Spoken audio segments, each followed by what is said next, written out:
तो एक एजेंट को बिजनेस कनेक्शन बनाने के लिए पहली कंडीशन जो हमने देखी वो क्या है कि उस एजेंट के पास एक अथॉरिटी है। किस चीज़ की authority? To conclude contract on behalf of the non resident. अब मान लीजिए एक और एजेंट था, उसके पास कोई अथॉरिटी नहीं है कंक्लूड करने की कॉन्ट्रैक्ट, लेकिन वो क्या करता है, वो नॉन रेसिडेंट के बिहाफ पे इंडिया में गुड्स मेंटेन करता है। और जब भी कोई कस्टमर होता है नॉन रेसिडेंट का जिसको डिलीवर करनी होती है वो गुड्स, वो रेगुलर बेसिस पे जाके डिलीवर कर देता है। उस केस में क्या बिजनेस कनेक्शन होगा या नहीं, ये हम इस पर्टिकुलर वीडियो में देखेंगे। Let us look at this slide. So business connection when agent of non resident maintains stock of goods in India, मतलब इंडिया में वो नॉन रेजिडेंट के बिहाफ पे गुड्स मेंटेन कर रहा है। So let's say there is a non resident, he has an agent. This agent has a warehouse in India. warehouse यानी गोदाम। इस गोदाम में ये नॉन रेजिडेंट जो है इसके पास अपनी गुड्स भेज देता है। ये गुड्स यहाँ पर स्टोर होती है वेयरहाउस में। whenever any customer comes in to whom the goods have to be given, the agent picks it up from the warehouse and delivers it to the customer. So the business connection shall मतलब mandatory, include any business activity carried out through a person, मतलब कोई भी business activity. इस case में non resident के लिए business activity क्या है? गुड्स की delivery. And if you are carrying out this activity through an agent, through मतलब उसके द्वारा, a person who has no such authority to conclude contract, इस एजेंट के पास कोई अथॉरिटी नहीं है नॉन रेजिडेंट के बिहाफ पे कॉन्ट्रैक्ट कंक्लूड करने की, बट वो क्या करता है? But habitually maintains in India. In India यानी इंडिया में, अगर ये वेयरहाउस इसका इंडिया के बाहर होता और यहाँ से ये फॉरेन कस्टमर्स को डिलीवर कर रहा होता, दैट इज नॉट कवर्ड। ये वेयरहाउस इन इंडिया में होना चाहिए जहाँ पर ही is habitually maintaining stock of goods or merchandise. एक नॉन रेजिडेंट का जो भी गुड्स का स्टॉक है या मर्केंडाइज है वो इंडिया में मेंटेन कर रहे हैं एक वेयरहाउस में, फ्रॉम विच खाली वेयरहाउस है नहीं, मतलब ऐसा नहीं है कि नॉन रेजिडेंट ने गुड्स बेची, इसने अपने वेयरहाउस में रख ली, ठीक है, और जब जरूरत पड़ी तो ये वेयरहाउस से उठा के इंडिया के बाहर भेज दी, नहीं। From which he regularly delivers goods or merchandise on behalf of the non resident. इस वेयरहाउस से ये रेगुलरली गुड्स डिलीवर करता है किसको? नॉन रेजिडेंट के बिहाफ पे। एक बार वापस से समराइज करते हैं इसको। एक नॉन रेजिडेंट है, उसका एक इंडिया में एजेंट है। इस एजेंट के पास कोई अथॉरिटी नहीं है कॉन्ट्रैक्ट कंक्लूड करने की, लेकिन इसके पास एक वेयरहाउस है। और उस वेयरहाउस में क्या है? वेयरहाउस में ये गुड्स स्टोर करता है on behalf of the non resident, और उन गुड्स को रेगुलरली डिलीवर करता है on behalf of the non resident. अगर ऐसा है कि आप रेगुलर बेसिस पे, हैबिचुअल बेसिस पे गुड्स मेंटेन कर रहे हो नॉन रेजिडेंट के बिहाफ पे और वो डिलीवर कर रहे हो, right, then it is treated as a business connection under the income tax act. काफ़ी सारी ट्रीटीज हैं जहां पर ये वेयरहाउस में गुड्स मेंटेन करना एक प्रेपरेटरी या ऑक्सिलरी एक्टिविटी माना जाता है। मतलब अगर आप खाली एक नॉन रेजिडेंट के बिहाफ पे गुड्स मेंटेन कर रहे हैं, मतलब यहाँ पे खाली आपने वेयरहाउस में रखी हुई है, ट्रीटी में ये होता है कि अगर एक इनकम एक्ट में टैक्सेबल है आपको एग्जेम्पशन मिल सकता है अगर ट्रीटी कहती है कि ये टैक्स नहीं लगेगा। काफ़ी ट्रीटी हैं जहाँ कहती है कि अगर एक एजेंट खाली गुड्स मेंटेन कर रहा है नॉन रेजिडेंट के बिहाफ पे तो वो पीई नहीं बनेगा। पीई बोलते हैं परमानेंट एस्टैब्लिशमेंट को। Again, this is also one of the most important concepts of international tax, but it is akin, it is like the business connection. तो अगर ये वेयरहाउस यहाँ पे बिजनेस कनेक्शन हो भी गया तो भी हमें हमेशा जाके पीई में देखना चाहिए कि क्या बिजनेस कनेक्शन के अलावा ये पीई भी बन जाएगा या नहीं बन जाएगा। अगर पीई नहीं बना तो अगर ये बिजनेस कनेक्शन बन भी गया, यहाँ पे इनकम टैक्सेबल भी थी, पीई ना होने की वजह से ये टैक्स फ्री हो जाएगी।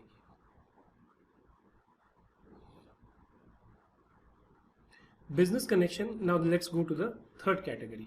Business connection shall include क्या when, okay, let's look at the heading first actually. Business connection when the agent of the non-resident secures orders in India for the non-resident. इस केस में क्या है, आप order लेके आ रहे हैं नॉन रेजिडेंट के लिए। पहला था आप कंक्लूड कर रहे हैं क्या, कॉन्ट्रैक्ट। दूसरा क्या था, आप गुड्स मेंटेन कर रहे हैं रेगुलरली नॉन रेजिडेंट के बिहाफ पे जहाँ से आप डिलीवरी करते हैं। तीसरा क्या है, आप सिक्योर करते हैं ऑर्डर नॉन रेजिडेंट के लिए। The business connection shall include any business activity carried out through a person who habitually secures orders in India. एक नॉन रेजिडेंट है, उसका एजेंट है। ये नॉन एजेंट क्या करता है, ये 50 कस्टमर्स के पास जाता है, ठीक है, और उनसे ऑर्डर्स लेके आता है। किस चीज़ के, गुड्स के या सर्विसेज जो नॉन रेजिडेंट रेंडर करता है, राइट। अगर ऐसा है और इसके अलावा कुछ और कंडीशंस हैं, क्या है, first is he habitually secures order, मतलब एक कॉन्टिन्यूटी होनी चाहिए, एक रेगुलरिटी होनी चाहिए। ये नहीं कि कभी एक जगह आइसोलेटेड केस में कोई ऑर्डर लेके आ गए। और कहाँ होने चाहिए, in India mainly or wholly for the non resident. ना होली तो हम समझते हैं कि भैया 100%, मतलब इस नॉन रेजिडेंट के अगर 100 ऑर्डर आए हैं तो 100 के 100 इस एजेंट ने प्रोक्योर किए। अगर ऐसा है तो क्या होगा, ये एजेंट जो है ही is habitually securing orders for the non resident in India on a Holi basis. Mainly मतलब क्या होता है, मेनली हम जनरली बोलते हैं 90% और मोर, यानी अगर इसके 100 ऑर्डर्स आए थे और ये एजेंट 90 या 90 से ज़्यादा ऑर्डर लेके आया है, then we say he is habitually securing order mainly or wholly for the non resident. इस केस में भी आपको एक चीज़ ध्यान रखनी पड़ेगी, ये आप नोट भी कर सकते हैं कि अगर ये इंडिपेंडेंट एजेंट है तब ये बिजनेस कनेक्शन नहीं होगा। ये सिर्फ एक डिपेंडेंट एजेंट के केस में ही माना जाएगा।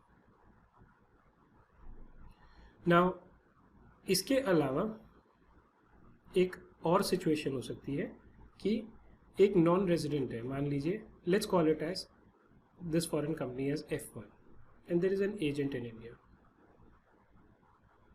हमने कहा ये ऑर्डर सिक्योर करेगा होली और almost wholly on behalf of the non resident. अब इस फॉरेन कंपनी ने कहा अच्छा ऐसा है तो मैं एक काम करता हूँ, मैं 2 कंपनियां, एक कंपनी और बना देता हूँ, ठीक है। अब 50% मेरा 50% इसका कर लो, तो यानी 50% ऑर्डर आपने यहाँ से प्रोक्योर किए, 50% यहाँ से किए, तो ये होली और ऑलमोस्ट होली की कंडीशन सेटिस्फाई नहीं हुई, राइट। क्योंकि अगर एजेंट के परस्पेक्टिव से देखें तो ये 100 में से केवल 50 ऑर्डर इसके जो हैं ये F1 के हैं, 50 F2 के हैं, यानी ये होली डिपेंडेंट ना F1 पे ना F2 पे। जबकि सब्सटेंस में देखें तो ये एक ही ग्रुप था। इस सिचुएशन को काउंटर करने के लिए एक स्पेसिफिक प्रोविजन है।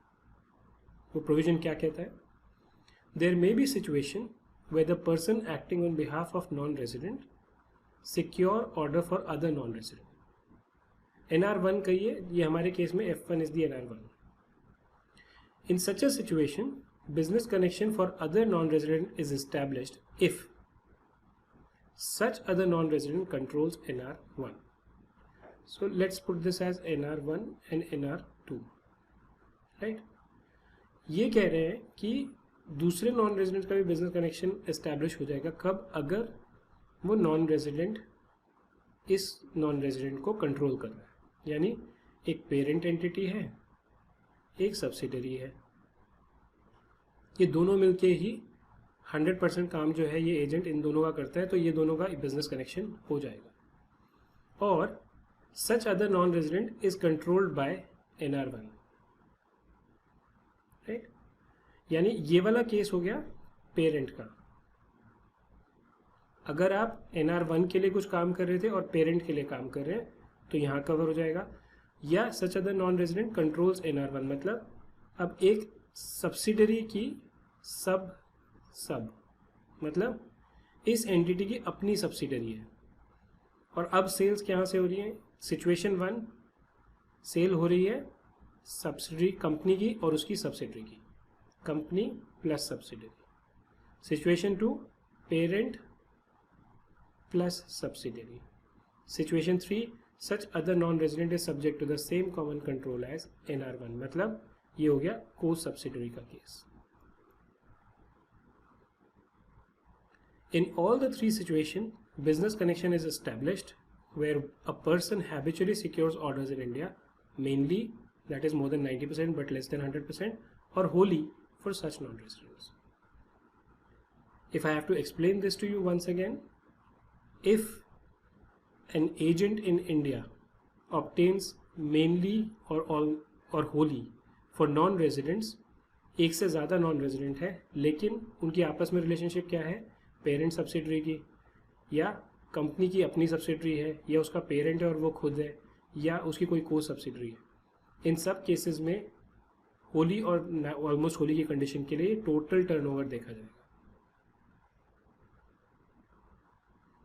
No business connection shall be established where the non resident carries on business through a broker, general commission agent or any other agent having an independent status if such person is acting in the ordinary course of his business. मान लीजिए India में एक agent है, ये 10 foreign companies के लिए काम करता है।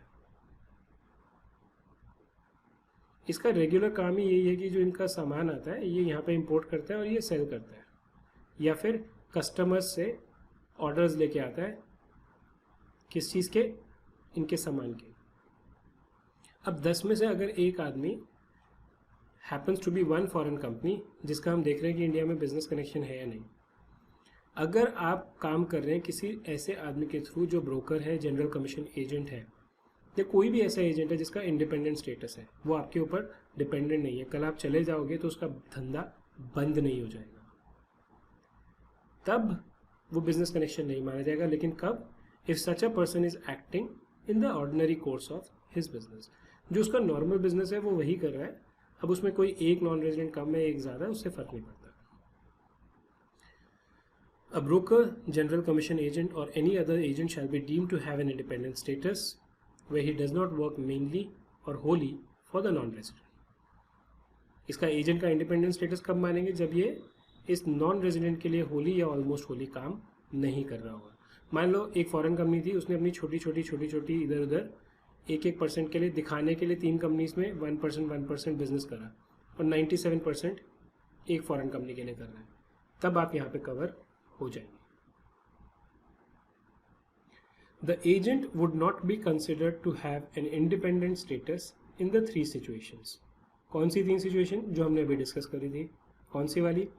अगर एजेंट के पास अथॉरिटी है कॉन्ट्रैक्ट कंक्लूड करने की, या वो इंडिया में स्टॉक मेंटेन करता है जहाँ से वो रेगुलरली गुड्स डिलीवर करता है नॉन रेजिडेंट के बिहाफ पे, या वो इंडिया में ऑर्डर्स प्रोक्योर कर रहा है, इसको टेक्निकल लैंग्वेज में क्या बोलते हैं? सिक्योर्स ऑर्डर, मेनली और almost wholly for the main non resident, where is employed by a such a non resident. उन तीनों में अगर आप कवर हो गए तब आप इंडिपेंडेंट एजेंट नहीं माने जाओगे।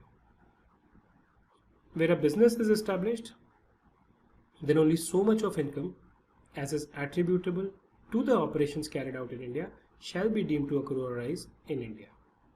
मैंने एक बार आपको ये पहले भी बताया था, मैं एक बार वापस से आपको बता देता हूँ कि अगर एक नॉन रेजिडेंट 10 एक्टिविटीज करता है जिसमें से एक एक्टिविटी इंडिया में है थ्रू द एजेंट, उसका अगर प्रॉफिट $10 का है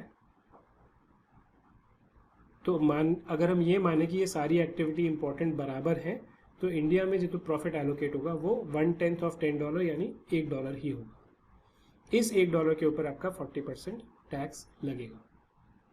आप ये नहीं कह सकते कि $10 का प्रॉफिट हुआ है तो सारे पे इंडिया में टैक्स दो, नहीं। इंडिया में जितना बिजनेस ऑपरेशन हुआ है उस पर जो एट्रीब्यूटेबल है यानी रीजनेबली एलोकेट कर सकते हो। अब सबका बराबर हो ये ज़रूरी नहीं है, ये मैंने खाली एक इलस्ट्रेटिव बनाया है। हर एक्टिविटी का एलोकेशन जो है वो अलग हो सकता है। Shall be deemed to accrue or arise in India.